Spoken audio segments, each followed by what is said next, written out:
আসসালামু আলাইকুম। দর্শক বন্ধুরা, আপনারা জানেন বিগত কিছুদিন আগে আমি আমার এলাকায় ভুট্টা ক্ষেতের একটি সমাহার দেখেছিলাম।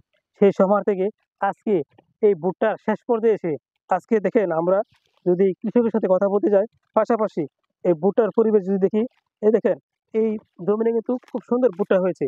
এই ভুট্টাটি কৃষক নিজে সংগ্রহ করতেছে এবং কিভাবে সংগ্রহ করছে এটা দেখেন। অত্যন্ত সুন্দর একটি ভুট্টা। ভুট্টার ফলন খুব সুন্দর হয়েছে। কৃষকের মুখে হাসি ফুটেছে। এভাবেই ভুট্টা সংগ্রহ করছে এই জমিনের কৃষক। এই কৃষকের সাথে আমরা কথা বলে দেখেছি। উনি খুবই আনন্দ এবং খুশি। আসসালামু আলাইকুম। ওয়ালাইকুম সালাম। ম্যাডাম কেমন আছেন? ভালো আছি। এই ভুট্টা কি আপনি তুলতেছেন? হ্যাঁ, বলতেছি। ভুট্টা কেমন ফলন হয়েছে? ভালো। ভালো ফলন হয়েছে? আসলে দেখেন এই কৃষক একজন গৃহিণী, উনি নিজে শেখার আছে। উনি খুব ভুট্টার ফলন খুব সুন্দর হয়েছে। আর এই ভুট্টার ফলন দিয়ে এই আমাদের এলাকার কৃষক অনেক লাভবান। আর এই ভুট্টার ফলন এই জমিগুলি ভরাট হয়ে গেছে শুধু ভুট্টা আর ভুট্টা।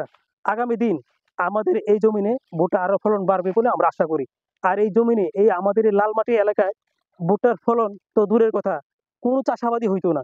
এখন অত্যাধুনিক যুগ হওয়ার কারণে আমাদের এই এলাকার এই লাল মাটিতেও এখন ভুট্টা, ধান, আলু সবকিছুই চাষাবাদ করা খুবই সহজ।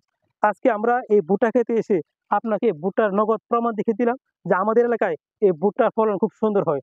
সকলেই ভুট্টা চাষাবাদ করেন এবং ভুট্টা ফলনের দিকে আশাবাদ করেন। এই ভুট্টা দিয়ে আপনাদের লাভবান হতে পারেন। সকল সুস্বাস্থ্য কামনা করে আজকের মতো এখানে বিদায় নিচ্ছি। আসসালামু আলাইকুম।